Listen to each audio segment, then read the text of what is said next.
Radio Notre-Dame. La vie prend un sens. Le monde orthodoxe est à deux doigts d'un schisme profond.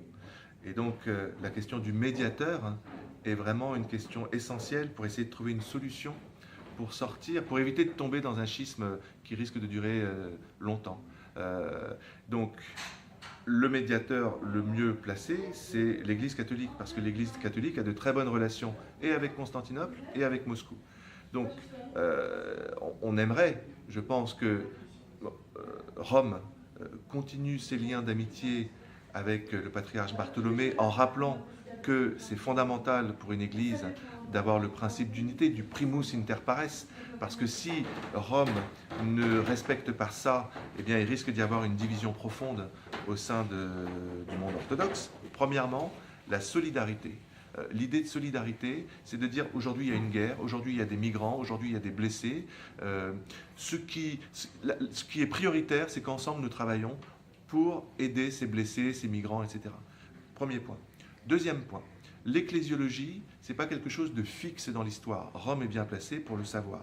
Il faut à la fois, bien entendu, préserver le principe d'unité et de conciliarité, mais il faut aussi s'adapter historiquement. Et l'idée d'une assemblée d'évêques orthodoxes ouverte à toutes les juridictions, c'est quelque chose qui peut être inventé.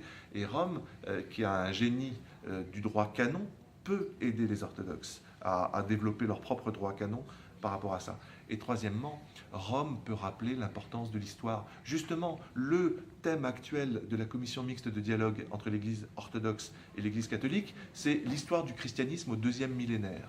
Si nous parvenions à avoir une histoire commune du deuxième millénaire, on permettrait beaucoup de réconciliation. C'est ce qui s'est fait avec les protestants. Les protestants, historiens catholiques et protestants, ont réfléchi sur 1517, sur la Réforme, et on s'est rendu compte qu'on pouvait aujourd'hui avoir une vision commune de la Réforme et de la contre-réforme.